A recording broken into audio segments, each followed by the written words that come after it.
Thank you there to Diana Ross for piping us in, and hello and welcome to this evening's ThinkIn on the question, should you own a second home? I'm Matt Dancona, I'm an editor at Tortoise, and I'm really delighted that you're all here to discuss what I think is a fascinating question, morally and in terms of policy detail and all many other aspects. And in fact, it was interesting because at Housing Questions yesterday, I was reading earlier, the Housing Minister, Stuart Andrew, said he was being contacted by MPs about issues arising from second homes on a daily basis. So this is something that's politically live as well as socially very important. It's a hugely emotional question, and it became more so, I think, during the pandemic, when the issue of vacant properties and the ability of some families rather than others to flee the cities just before lockdown came to force was especially live and especially felt. But there are also policy questions arising about the fiscal rules governing business tax, stamp duty, capital gains tax, and whether they're too lenient to second home owners. There's a question of gentrification. Do second home owners drive up the price in a way that's unfair to people who've lived in the areas more for a long period of time? Or is that more than offset to the benefits that accrue to local economies from second homes being owned? And then I think there's the matter of intergenerational justice, which is just something that crops up all the time. Is it really fair that someone of my age, I don't own a second home, but a lot of people my age group I know do, when younger people are forking out for rents, high rents, and unable to save for a deposit for unaffordable first homes? It's a lot to discuss. Please chip into the chat, which is being overseen by my colleague Sophie Fenton. If there are issues of detail or more general ethical issues you want to raise, all of that is fascinating. I think it's a really challenging and potentially very exciting debate. To ignite it, we have three terrific speakers. Kath Hayes of First Not Second Homes. Kath is co-founder of the First Not Second Homes campaign, which raises awareness of the extent to which people are struggling already or unable to find homes to buy or rent locally because of second home ownership.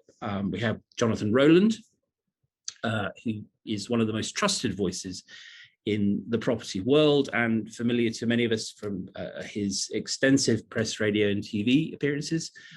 He formed the National Association of Property Buyers in 2013, a not-for-profit organisation which works alongside the Competition and Markets Authority and the Property Ombudsman Service. And finally, Chris Bailey, who joins us. He's campaigns manager now at Action on Empty Homes, where he's worked since November 2017, I believe. And Action on Empty Homes campaigns for long-term empty homes to be brought into use for people in housing need. So I want to dive straight in because we've only got an hour and we've got a lot to talk about. So Kath, can I come to you first? You have been campaigning, first of all, welcome and thank you. You've been campaigning, I believe, in the West Country around in Cornwall. Yes, that's correct, yeah. Can you tell us a little bit about the real life consequences of second home ownership where you are? So currently, I mean, I don't like to play with stats too much because they're changing on a daily basis. If you're looking at kind of the statistics of homelessness within Cornwall, on the 1st of April, when we did a demonstration in April in Porthtowan, there were just over 21,000 homeless people in Cornwall. That figure now is over 22,000. So in the space of just a month, we've had an increase of 1,000 individuals being made homeless. And the situation is such that you can go on to Rightmove. And I think in Truro the other day, there were only 2 houses for rental in the entirety of Cornwall. There are literally 15,000 properties on Airbnb. Now, I know everyone throws Airbnb around.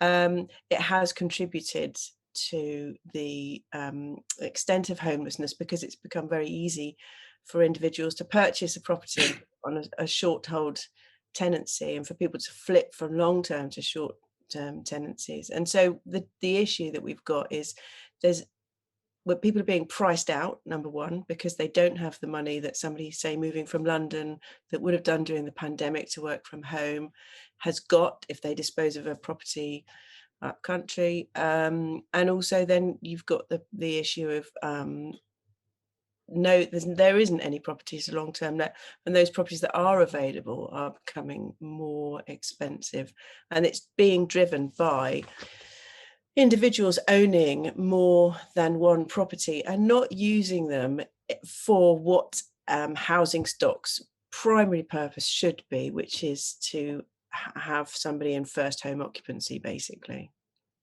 So where you are, Yep. buy-to-let is not really working. Sorry, say that again. Where you are, Kath, buy-to-let as a policy is not really the point. You're talking about second homes that are either unoccupied or being used most of the time, or being used as for holiday homes for short-term stays. Is that correct? So, yeah, buy-to-let is where it was previously working. It's now kind of fairly defunct.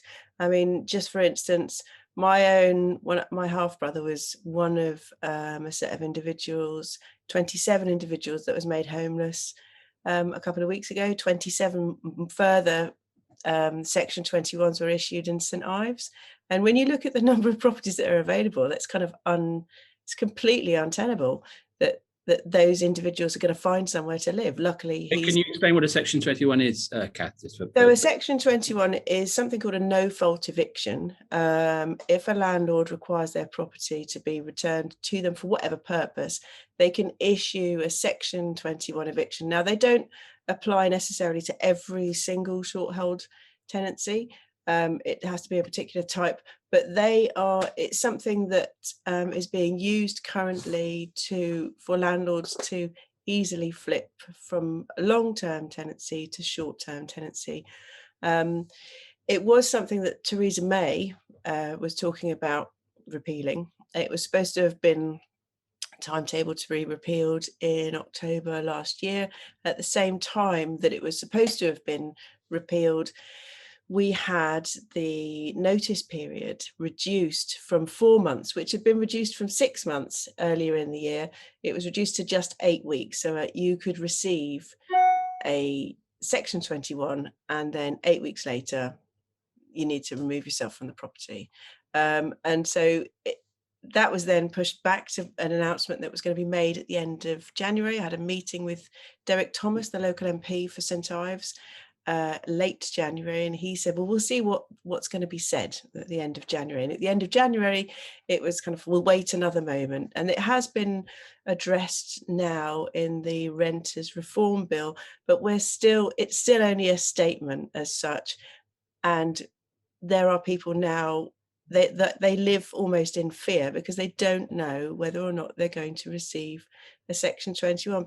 There are people in the last 2 years that have been rehomed several times. They've managed to find somewhere to live, but the stress, as we all know, moving house is stressful enough, but moving house multiple times because you're receiving Section 21 after Section 21 after Section 21 is incredibly stressful. And then there are those individuals that obviously have literally nowhere to go. I mean, I received a phone call last Thursday or Friday, I can't remember which day, 11:30 at night, from somebody who was advocating for an individual who was going to be evicted from a holiday park where they'd been living for 5 months in emergency temporary accommodation, with a set of triplets who were only 4 years old. They were given 24 hours notice. The keys were removed and they were desperate. And, I'm a campaigner. I'm not a legal expert, and this is how desperate people are. Luckily, we found them. There is somebody down here who's doing some excellent legal aid work for individuals in that capacity. And there's also a lady called Monique Collins in Newquay, who we managed to put her in touch with them as well, and she was advocating for them the following day. But to be in that situation, it's life limiting for those children if you think about what the ramifications are of their entire support network being removed and going to where? Wales, Somerset? What have they got there? It's not really an answer. You're right. I mean, it's an intolerable insecurity. Kath, tell us. I mean, I'm assuming that you want rid of the Section 21 facility, yeah. But if your campaign, let's say there were three things that with a magic wand you could make happen tomorrow, what would they be? So because there's a raft of different things that are interlinked. There's so many planning policies and licenses and so on. I would say there needs to be a threshold on different communities about the number of properties that could be short hold tenancies. And that threshold needs to be, once that threshold is met, then that's it. You cannot have any further short hold tenancies, which are essentially whole homes.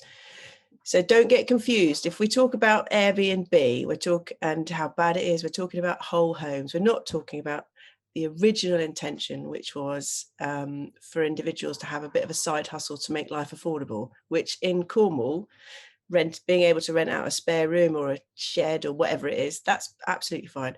So I would say for the ability for a local council to be able to apply a threshold and say, right, you need to apply for planning to have a short-term holiday let in this location. If the threshold has been met, I'm sorry, but we cannot have it.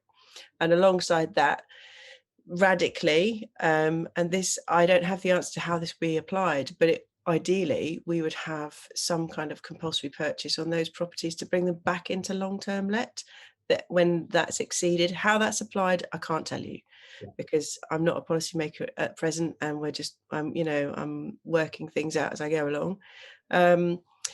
The other thing I would like to see is fair rent applied to long-term tenancies, because it's all very well flipping things back to long-term letting, but then we need to make sure that those long-term lets are affordable for individuals in the locality. Thirdly,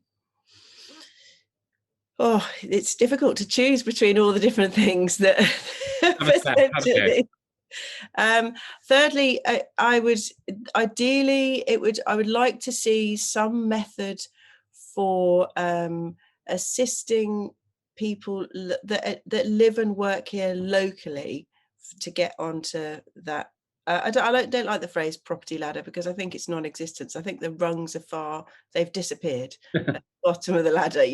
No amount of stepping stones is going to help you get there. So something that kind of assures young people or anyone that needs to get onto that purchase, whether it's shared ownership, some initiatives around that really give assurances of tenure, because you may not be able to afford, market forces may have driven that beyond your reach, but to have some initiatives that do allow people to get that security of tenure in terms of ownership, perhaps that might be something that's going to give people that security of tenure. Because even if you only own 50% of a house, you still own 50% of a house, and that makes it that much more kind of secure in terms of how you feel about it. And how you feel about where you live is it's a huge thing. Absolutely. So much to think about there and talk about. Kath, thank you. We'll come back to you. Jonathan, can I come to you now? I wanted really, with your eye for detail, talk us through, as it on the assumption that we know very little about, through the kind of fiscal regime that operates for second home owners, and whether it's fair, and whether it acts as an incentive or disincentive to what forms of behaviour. Certainly. There's been many points just raised, and very powerfully actually. And when you hear individual stories about people with children and not having security in their home, it is shocking and it's dreadful. But I think we have to be a little careful what we wish for here, because what are we trying to achieve? Is it to get more properties into the rental sector? If it is, and we're grabbing people's holiday lets and compulsorily purchasing them, that's going to act as an enormous disincentive for anyone to invest in that area, and will really undo, centuries of English law to do with property, where, we're not the sort of country, in my opinion, where the government, or even worse, really, the councils, can just say, well, this property that may have been in your family for decades and that you've enjoyed going to since you were a child, well, now we're going to be buying that off you at a price. Who knows what that price may be? So I would be very, very uncomfortable with that. And of course, we have to be careful what we wish for. Young people, of course, we want them to get onto the property market, the property ladder, but they won't want to get it onto it themselves if they feel that their equity, albeit 50% share or whatever it is, if the market has been jeopardized so much and it will become so jittery, and people won't invest, they won't be able to, even by the sound of it, with some of these plans, the market will be falling. And there's an expression in property: who wants to catch a falling knife? It would be just that. And nobody, no first-time buyer will buy today thinking that their deposit could be eroded by capital depreciation. So they'll hold fire. And so the problem won't be solved, unfortunately, by doing that. And just coming briefly onto the Section 21 issue, this is often, in my opinion, wrongly portrayed in much of the press and the media, because it just sounds, a no-fault eviction just sounds like a greedy landlord wants to kick a tenant out for no real reason. It's not their fault, they've done nothing wrong. And I'm sure that is the case sometimes. There are awful landlords, there are awful tenants, there's awful people in all walks of life, but actually the majority of tenants are quite happy in their property, and the majority of landlords leave them alone to get on with things. A Section 21 is simply a 2-month notice that's provided to a tenant to remind them, really, that their fixed term is coming to an end. So it's not given on the first week of moving in or anything like that. You sign a tenancy agreement for 12 months or 6 months perhaps, and if the owner wants that property back at the end of that term, they serve you the Section 21 on month 10, for example, to expire on month 12. So yes, it is insecure, and it only gives you 2 months to find another property. But in anything other than this crazy, ridiculous market, which isn't going to be lasting for long, I can assure you, the system does work quite well. There'll be other available properties to rent, and they can go and rent one. But of course, in an area like Cornwall, that's relatively densely populated, particularly with tourists, there's always going to be a shortage of property. And so, it is perhaps, as populations increase, going to become a sad fact of life that people won't be able to stay in the area. On the bigger question, Jonathan, just of the sort of the various forces that drive this market. I'm thinking about the fiscal forces, in particular, the fact that many people find it possible to avoid council tax and pay business rates instead by letting out their homes for a limited number of days in the year. Capital gains tax, is that fair? Stamp duty, is that fair? I mean, where does the balance of advantage lie in the second home sector? I think that if you can afford a second home and you are earning, for example, a London salary, and you're looking in the countryside, it isn't a level playing field. The London buyer, the city dweller, is always going to have the advantage because they're wealthy by their very nature. However, there are tax implications already for those buyers. So buying a second property is enhanced stamp duty. It's stamp duty plus. So the approximate stamp duty that would be payable on an average, say, £300,000 house would be zero for a first-time buyer who's presumably buying locally because they want to. It would be something like £13,000 for a second homeowner. So immediately that first-time buyer has a £13,000 advantage. Council tax is going to be increasing for second homes.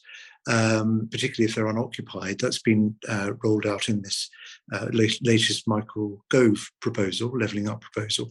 And so council tax will be double, very often what it is for a normal owner. In Wales, it could be going to treble. So if you think that could be an additional £3,000-4,000 a year. And of course, so there's been additional tax raised on the way in.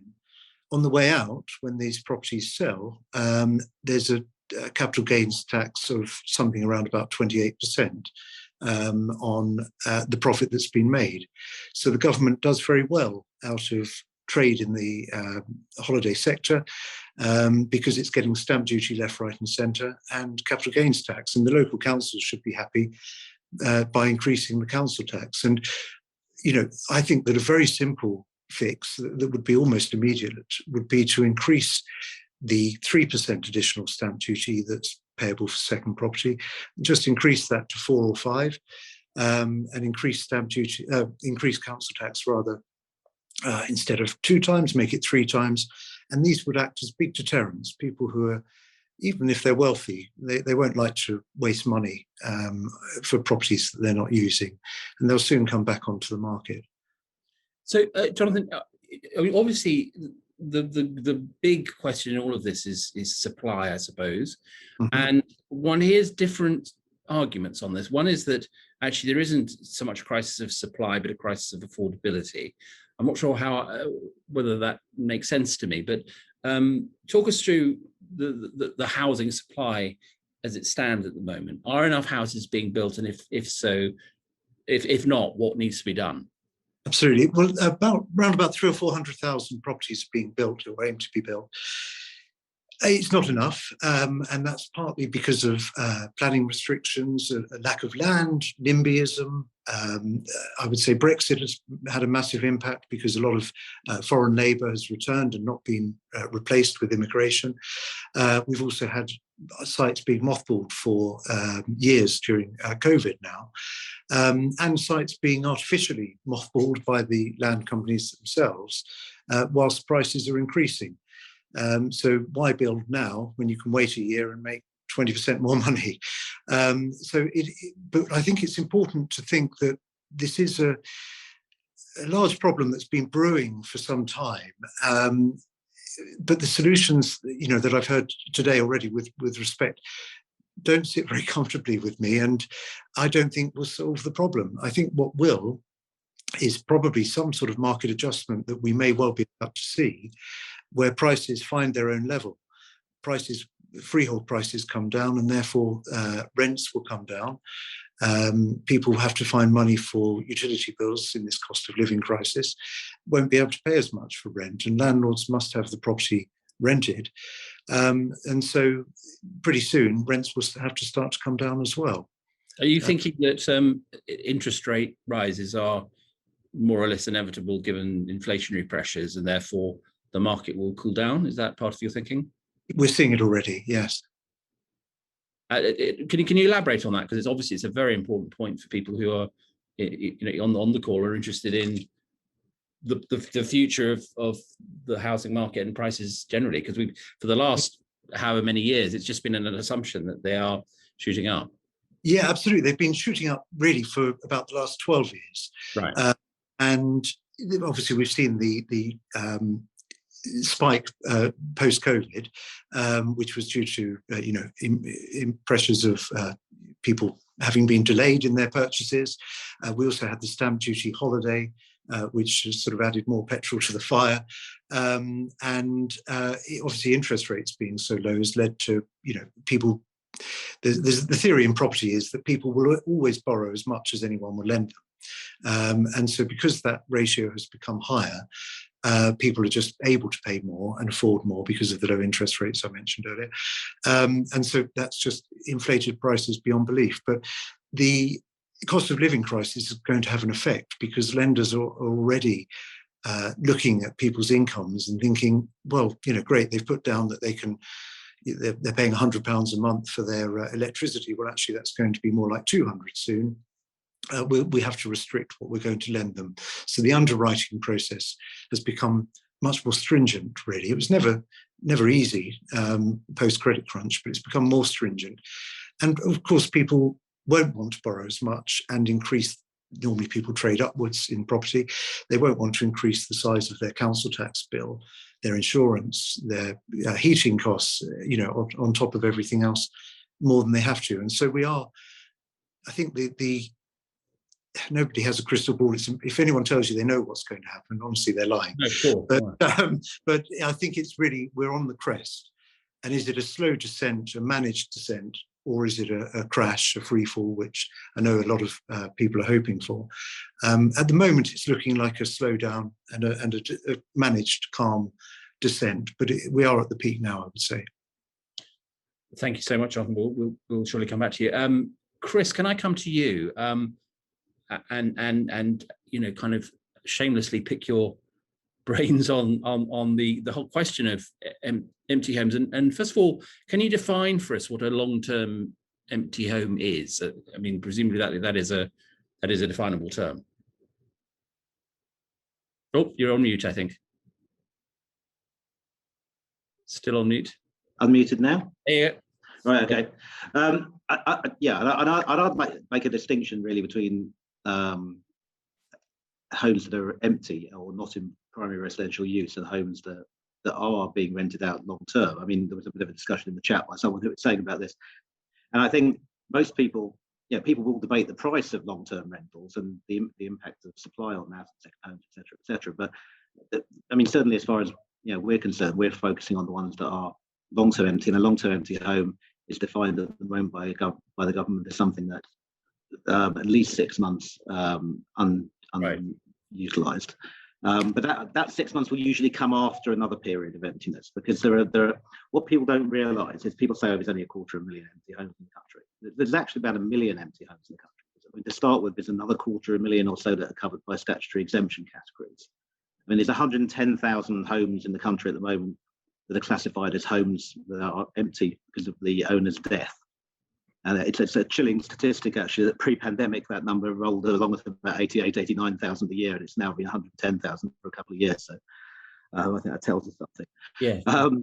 But yeah, so it's a couple of, so, there's a, and if I sort of, that million figure I mentioned, I mean, 250,000 of those are second homes that aren't used, basically, or are only used occasionally. The Airbnb market cuts the cross axis. Of course, there's no statutory data on it, which is why even conservative councils like North Norfolk and Cornwall are calling on the government to let them license Airbnbs and perhaps to put limits on them in their area, as has been done in places like Amsterdam and Barcelona, other hot markets around the world for Airbnb. And then there's the issue of second homes. These homes that are not in primary residential use, and where the local authorities should have an opportunity to limit them, either totally or in terms of new build supply, so that new build supply isn't sucked into these markets where locals can be outbid by people with deeper pockets, and also where the homes are kept out of residential use and therefore inflate the rental costs locally. I'm interested in what you think of the levelling up bill in this respect, because Tim Farron in the debate yesterday earlier was suggesting that one potential amendment to the bill would be to give councils much greater power over the kind of the complexion of the property landscape in their areas, and a much greater powers of, frankly, of intrusion in the property market, which, as Jonathan said, would mark a great shift in the balance of liberty and state power. Do you think that these kind of suggestions from people like Tim Farron are viable, sensible? Will they help? Are they justifiable? Yeah, well, Tim represents a constituency where there's a huge number of second homes and severe housing crisis as well. And Tim's also highlighted some of the deficiencies of the bill. I mean, we're pleased that this, for the first time, the government has kind of recognised that there is a commonality between an empty second home that is not used and an empty, unfurnished home. I mean, that the only difference in local authority classification used to be whether it was furniture in it or not. You didn't have to prove you were using it to be exempt from all the empty homes, council tax premiums, etc., etc. So it is a step forward. But it's not an answer, because, as Tim pointed out, you can just rent your home out on Airbnb and flip it to business rates, and you'll probably pay no local tax at all. I mean, there are over 70,000 homes that have flipped from paying council tax and paying business rates. And because of the way the small business rates relief system works, you can then basically essentially avoid all local taxation because you'll be covered by small business rates relief. So, I mean, what I would take, perhaps I'm wrong, but I assume would be a sort of moral premise that everyone on the call would share is that there's something grotesque in the fact that there are as many empty residences as you mentioned, and yet there are people without a home. That's I'd be very surprised if anyone disagrees with that. But we've already described what is quite a labyrinthine system. So from the point of view of action on empty homes, what are the kind of first steps that an enlightened government could take to really get a hold of this problem? Yeah, I mean, I think, yeah, and I recognise that, you know, empty homes are not overnight going to solve the housing crisis. I think it's very important to say that they can help, and they can help in specific areas. And you know, we would certainly advocate an investment program that gets the really long-term ones back into use. Because the fact of the matter is, not all empty homes are empty because of bad behaviour. There are homes that are inherited by people who lack the wherewithal or the energy or the time to get them back into use. There are homes that fall into disuse because of the age or infirmity of the residents who then die. There will always be empty homes, and it's a question of whether you can speed the market up and make it more efficient or help it out a bit in the housing crisis. So there's remedial measures like that that have worked in the past. And then there's the issue of council powers, because you do get recalcitrant owners who may be sitting on an empty property hoping it'll fall down because maybe it's a heritage property, or maybe they're hoping there's a redevelopment opportunity that will be much simpler if they allow the existing building to fall into disuse. So, you know, we think there should be an improved empty dwelling management order power. This is something that's been supported by, for example, the Conservative Deputy Leader of Kensington Chelsea Council. It's not a particularly radical proposal. It may seem radical, but it's not actually seizing someone's property. It's just making good use of it. I mean, I think our starting point would be, if something's classed as residential property, then it needs residents. So maybe if it's a second home, it needs a different use class. You know, I was talking to a campaigner from Cornwall who was very recently saying, not Catherine, but another campaigner, and she was saying that we've got no problem with, you know, planning permissions, holiday developments where dedicated little chalets are created for people to stay in. It's the issue of real homes, whether new homes or existing homes, being sucked out of supply. It's the issue. Because if you give planning permission for a holiday development, then you can make an assessment. And I think Tim was saying the same thing in Parliament yesterday, actually. It's at the moment we have this kind of lie where we give planning permission for a residential home and it doesn't get used as a residential home, or at least a significant proportion doesn't. And we have essentially low interest rates. We're a very rich country, frankly. We're the fifth richest economy in the world. That means there are lots of people here who have lots of property wealth. They can use that to buy other properties. And that means that a lot of people are going to get no properties. And that is a very significant change that we're seeing happen. I mean, you're now twice as likely as a 18 to 34-year-old to be renting as you were 20 years ago. And you are much less likely to own a home. I mean, and this is a huge issue in our supposed property owning democracy. And it's also a huge issue of affordability because of the effect it has on rents. There will always be 30 or 40% of people who never own a home. And it's higher in other European economies, but that's about the British situation. And those people need to be able to live affordably. I mean, it is ridiculous that we have people in decent supervisory roles working for well-known companies being subsidised by universal credit to pay their rent. I mean, that is not a satisfactory way to run an economy. Do you think that actually, we were talking about this briefly before we went live, it strikes me that something in all of this, we're rightly looking at it, I think, in terms of the detail as well as the bigger issues, but there is the sort of umbrella issue is that of the social contract. And when I listen to you, Chris, I'm hearing that there's a fundamental fracture here, which is that we've reached a point where the conditions under which people own a second home are more important than the question of whether a significant proportion of the population has a first home at all. Yeah, I think you're right. I mean, I'd say we've broken two aspects of our social contract. We've broken the social safety net that allowed people to rent affordably without unreasonable levels of government subsidy or intervention by the state. And we've also broken the social contract whereby slightly richer people assume that their children could afford to buy homes without them having to use a significant part of the value of their home in order to do that. I mean, we're just kicking balls down the road. It's like if all our old people invest all their property wealth in trying to house the younger middle classes, then we just encounter new problems in terms of social care as they continue to live longer. I mean, ultimately the state's going to pick up some of this stuff. So yeah, but yeah, I mean, we've massively reduced the amount of social housing provided, and that is significant. It's that rent-controlled housing, as you might view it. I think it's wrong to call it subsidised housing because it does look after itself. It's an investment class. The lack of availability of that makes a big difference. There are 1.15 million people on social housing waiting lists, and we've lost 1.5 million social homes in the last 30 years. That may not be a coincidence. No, indeed. Thank you so much, Chris. And I'd like, if I might, I don't know if Katie Evans-Bush is still on the call. Katie, are you there? Hi. Hi, Katie. I was very struck in the chat by your experience, and I wondered if you might recount that, because it was yeah. Well, you tell the story. I mean, you're much better qualified than me. Okay. Well, so I was living in a flat in Hackney, which I'd been in for 13 years. My kids had left home from the flat. It was the family home. The rent hadn't gone up very much in 13 years. And one day, completely out of the blue, I received a new tenancy agreement from the landlords, a very large, notorious firm. I won't mention the name, but they're large and notorious. And so this new tenancy agreement put the rent up by £485 a month. And the letter was couched in all kinds of terms. They were making threats to, do this and that. They gave me 14 days to sign the new agreement, all this kind of stuff. I never signed it, obviously. I lost the flat. There was no way I could make it stick at all. And I just basically packed it down and left and put everything I had in storage. I had no money. I had lost my job in the cuts. I just had no options. And I spent months sofa surfing, staying with friends around the place, trying to figure out what was going to happen next.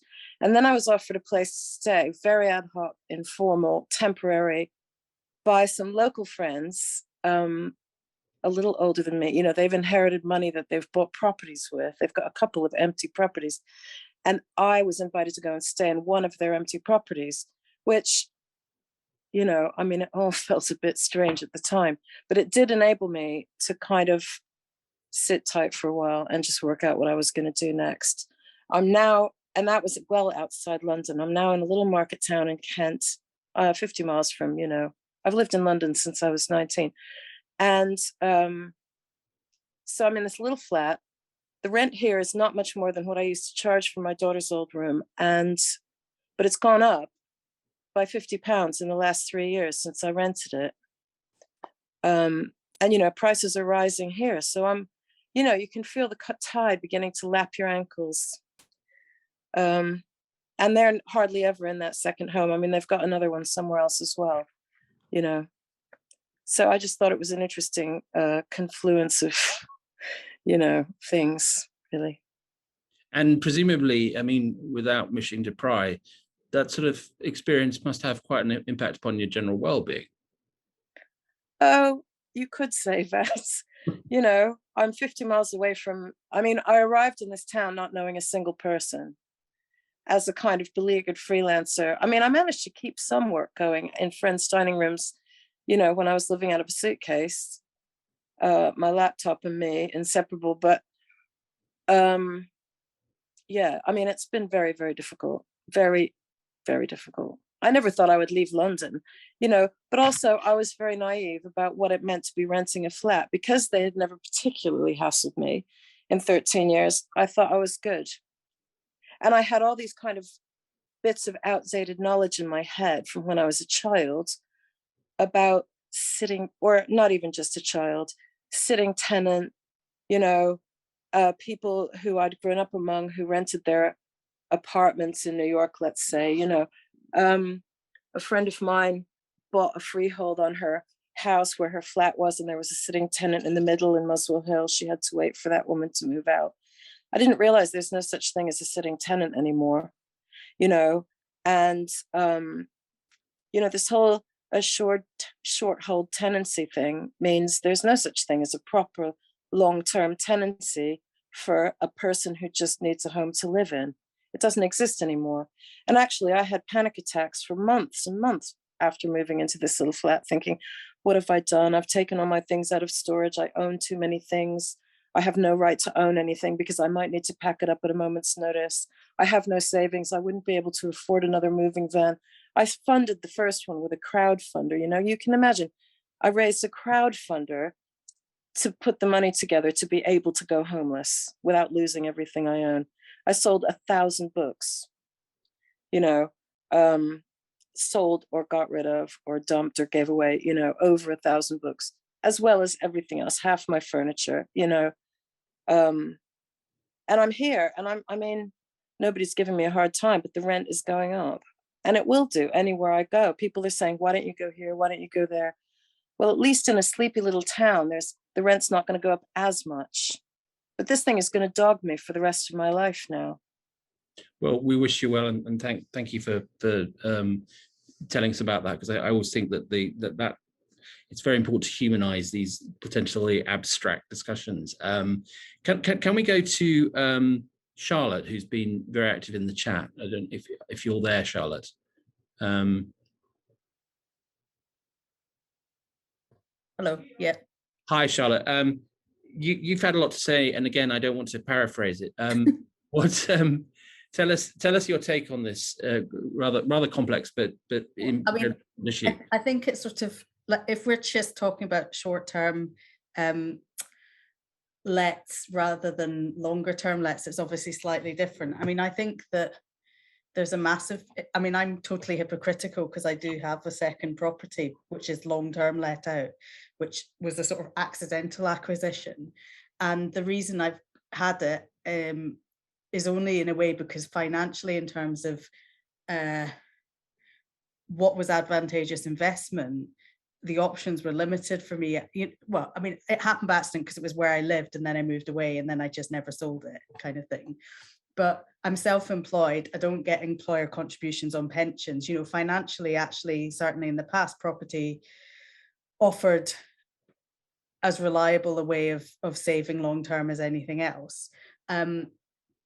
I work in television. I've made some programs about empty homes, and I was sort of interested with what Chris was saying, because when we looked into this in 2010, although the numbers look like there's loads of available empty homes, the reality certainly then is a lot of them were in places that weren't necessarily where anyone wanted to live. So, for example, there were a lot in sort of Pendle, Liverpool, places like that where they'd sort of been cleared out. And I don't know if that's different now, and whether, if you're counting sort of second homes as part of the empty homes thing, that makes a difference. But I think this change needs to happen at a policy level, because you're not going to disincentivize people to do this while it's still so financially viable. But then I think the issue is how you then politically deal with the fallout of that, which is lots of people who have been using these as investments, for example, as their pensions and so on, suddenly don't have that available to them anymore. And watch the value sort of falling. But obviously, in the end, property should first and foremost be for people to live in, not for people to make money from. Sorry, that was a bit garbled. But no, it's hugely interesting, actually. Thank you so much. Can we go to Andrew Girdwood? He's a great friend of Tortoise and has been getting stuck in the chat as ever. Andrew. Hiya. Hi, how are you? I'm good. Good to see you. You made many good points, but you made one just now that really struck me, which was that actually pensions are going to become less rather than more appealing. And so my generation was already being warned pensions are going to be very, very unreliable, and therefore property is where you have to invest in the future. And you make a very good point. This is actually more true now. Can you explain a little bit about that? I'm very much on the side of, you don't need a second house, please don't have a second house. But I have to concede that what choice do some of us have? Because I don't think there will be a state pension in the future. So many of us are on the gig economy, the freelancer economy. We don't have the capacity to save up a pension. Problem, but that's because rents are so high and mortgages are so high. No wonder we're forced into that. Well, in order to pay for the future, I need something that generates money for me that I don't need to do peddle myself, i.e. renting out a house. So I wonder if we can begin to untangle the housing market disaster by sorting out pensions. If we had confidence in the future that we didn't need to have breaks to look after ourselves in the future, maybe we can make some progress. You also said something about, which again reminded me of the need to kind of maintain a moral compass in all of this, that, you know, we should keep an eye on first home occupation before we start to think about second home ownership. Yes. So I think you could divide this into three, right? We help the people with no homes first.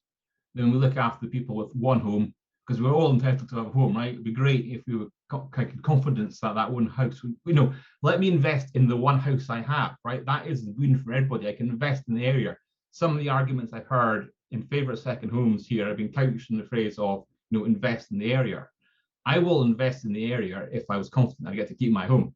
And so last is the people who are then buying speculative second homes. You don't need, with the proviso of everything I just said about pensions and how houses are gap.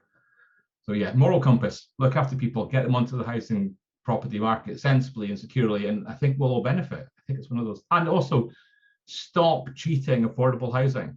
A thing in Edinburgh is people agree to put X% affordable housing into a Y area, and then they strike a deal with the council to take those affordable houses and put them somewhere elsewhere. And they do that to manipulate the prices of the new builds so that there's no affordable housing, because affordable housing seems pejorative for people with antisocial problems. That just creates slums, and that creates hotspots and undesirable locations. We've got to stop gaming the system.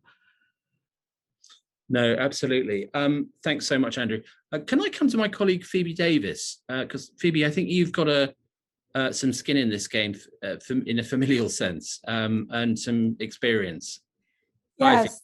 Hi, Matt. So yeah, it's been really, really interesting to hear kind of the discussions, but my family, my grandparents from both sides lived in Cornwall for a long time, and kind of moved down that way. Are not originally from Cornwall.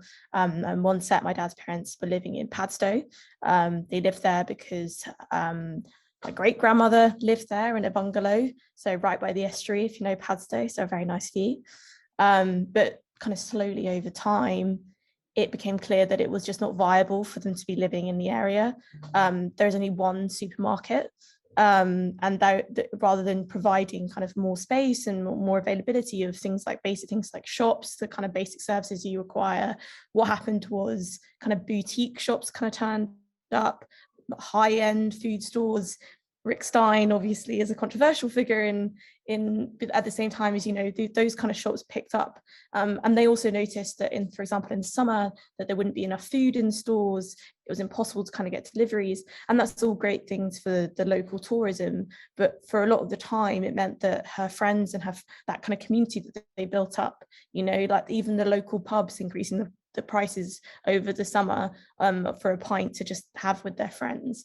So it just became that they lost the community element. The houses next to them weren't filled with people they knew. They were empty for most of the year. And there's something really bleak about when I used to visit outside of the summer season, walking down a street and just seeing house after house after house after house just empty. And around them they couldn't really see a way to move somewhere that was local, nice next to a beach. The reason they moved down there is because it's beautiful and you can live next to the seaside. So they've now moved towards Portsmouth, which is also closer to us and the rest of the family. But I think it was quite hard for us because we knew it so well and we grew up around there. My other grandparents lived in Truro and they've seen similar things happen in the area. And it was always quite distressing to me to walk down those streets and see that. But it'd be interesting to know whether or not that's changed. But yeah, I can see it having a real impact on the community of towns like Padstow in the future. I can imagine, Phoebe. And what about seeing this through the sort of prism of intergenerational justice? It just seems to be, along with the question of climate emergency and possibly Brexit, but This seems to be an issue that when one is discussing the intergenerational contract comes up time and time again.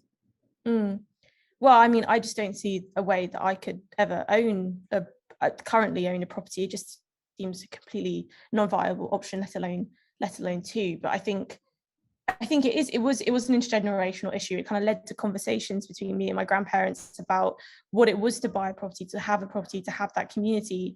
I think that it's a good point to say that let's say that my grandparents or older members of my family do step in and support me in ways to kind of help me to set myself up to have a property, and then maybe, but that's quite a significant loan to take out from older generations. Like, can I pay that back? And we've been talking in the newsroom today, if you've read Sensemaker this morning, you'll know that the issue kind of talking about inflation and how long that's going to last. At the moment, this is at age 25, I should be able to be saving for a deposit. I should have those kind of things in mind. I can't do that. It seems like an incredibly, that's not why I'm saving for, in case prices rise up even more, in case my energy bill is ridiculous, not for 10 years in the future when I have a property. In the same way that I've got family members who are older and haven't paid off their mortgage yet, and are also saving for those points, so they can't necessarily financially help me. So I think it's this is going to be felt more, I think, in 10 to 15 years than it is now, in terms of the way that the property stock in the UK is kind of set out. But that's crystal ball gazing, so I'm going to try not to do that. No, but it's really important, because you have a right and a kind of personal obligation to plan ahead, and it's very difficult to do so. Thanks, Phoebe. Can I come back to Chris Bailey, because I think Chris had some thoughts on what we might now call the Girdwood conundrum, about Andrew's point about the problem that property, in a sort of almost slightly deranged way, is now remains the place where people put their money. There is no fundamental problem with a responsible property investment, whether it's done through you owning a home that you rent out on a long-term basis for someone, rather than picking the highest return where you can rent it out on Airbnb. And equally, there's no problem with a whole range of other methods of property investment. There are pension funds now that are investing in a significant way in housing. Legal & General got a massive build-to-rent department. They're also buying up shared ownership homes from housing associations. So there's all kinds of ways in which people are getting into investing in property. And indeed there are housing associations raising bonds to build social homes. But because we have such an inflated property and land market at the moment, you don't get many social homes for your money. They're incredibly expensive to build. The land cost, I was talking to someone recently building some social homes in London, and the land cost of each relatively small residential unit was £250,000. That was the land cost, and we all know what's happened to building costs. So think about how much that social home is going to cost, or indeed how much the shared ownership and various other products that will be part of the mix are going to cost. So there is a really fundamental problem there in terms of how expensive it's got to build a residential unit, because of the way the market's inflated the value of it. And I think that therefore is maybe an aspect of the Girdwood conundrum. But there's no risk. There isn't, like as I said, there is nothing illegal or immoral about responsible investment. And whether it's done through an institutional fund or whether it's done as an individual. The role of the state and the role of those of us who participate in voting and etc. is to determine what the regulation on that is. But what is certain? So we've developed a situation in the UK where we have a very expensive property market, and we all pay a lot more to live in homes than people in many other leading economies do. There are pockets of economies like Canada where people will pay a lot to live, but Vancouver isn't the whole of Canada. And we're now getting to a situation where we have really high multiples of affordability in terms of people's average income. So I can't remember whether I mentioned earlier on that the last 20 years it's gone from across the country an average of about 3.5 times the average property value to income, although obviously it was wildly varying even then, but it's now 9 times the average. As we know, it's 17 times in St Ives, but which is higher than Islington. So yeah, we've got to rebalance that somehow. And one of the ways of rebalancing that, I think, is by dealing with putting more sub-market housing or more rent-controlled housing into the part of the market that would normally be housed in a rent-controlled housing market. Because the way that market is getting sucked into the investor market and then subsidised by the state through a mixture of temporary accommodation costs and various other types of benefit, universal credit, etc. Yeah, that's all pumping money into an inflated housing market. So in other words, we're pushing money into all aspects of the market. We're pushing it in at the top. We're pushing it in through government subsidies, like Help to Buy. We're pushing it in through benefits. And that doesn't seem sensible. Thank you, Chris. Time is marching on, but I do want to go quickly to Jonathan and then Kath for closing thoughts. Jonathan, are we at risk in our discussion of overcorrecting?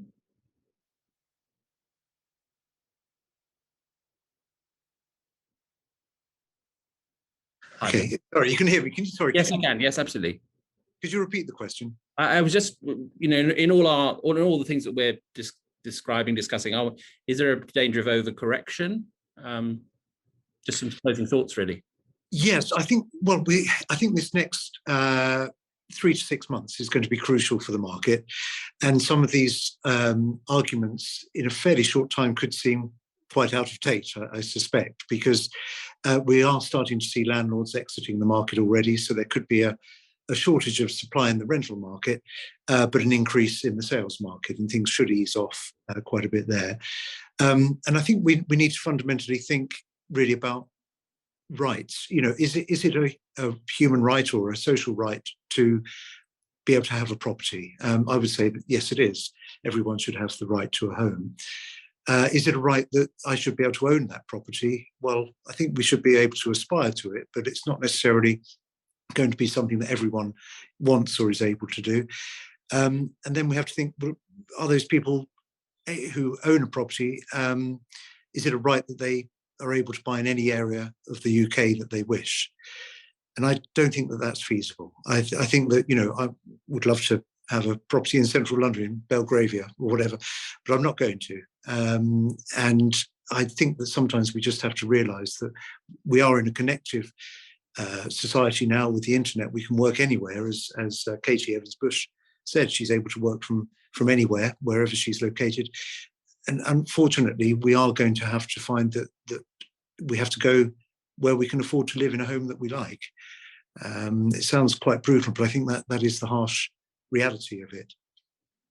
Thank you, Jonathan. Kath, we're already running over, but I don't want to finish without giving you a chance to come back with some closing thoughts. Yeah, thank you. So I think one of the things that and I'm going to half quote somebody that on the chat that said this, where I believe it was Jonathan said that it was a sad fact of life that you wouldn't be able to necessarily live where you grew up. But comparative to that, it was untenable that the second property that you would own might be necessarily be removed. So where, for me, being a humanitarian, it's actually the right to have somewhere safe and secure to live. Because what we're talking about here is not people not being able to buy. We're talking about people that are renting and are being forcibly removed from their community through no fault of their own. It's not about them not being able to purchase a property. It's about them not being able to exist in the community where they live and work. And we're not talking about gig economy workers. We're talking about doctors. We're talking about nurses. We're talking about teachers.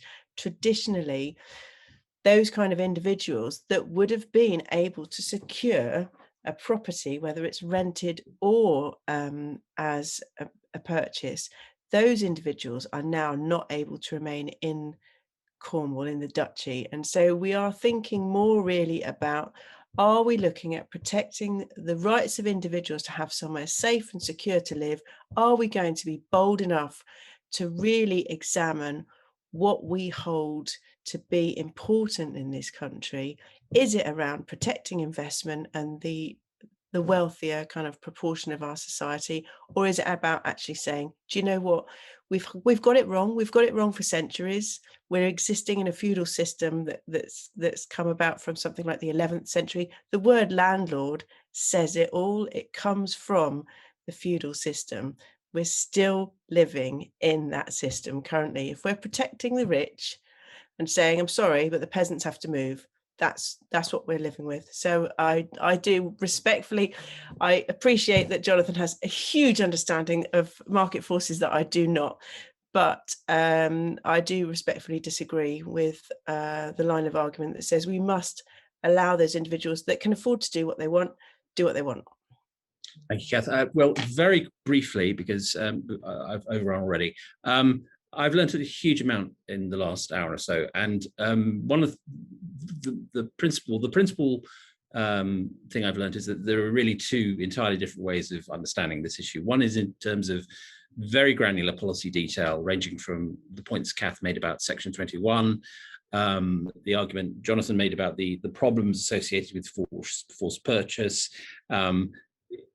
Chris's very important observations about the different kinds of empty homes and the examples you could find in places like Amsterdam and Barcelona of best practice, and so on and so on. And clearly there are specific contextual points, such as what Jonathan said about the potential market corrections likely to come now with interest rate rises, and that's one way of looking at it. The other way of looking at it, I think, is where we have to start from, which is that this is actually a fundamental question. I think that if we were asking this question even a decade ago, we'd have been talking about second homes as whether or not they were a defensible luxury. Now we're talking about really core questions of, the right to a home, a first home, generational justice, and the distinction between residential and non-residential housing. It seems to me that the social contract has been broken, and that the system that is meant to govern it is broken.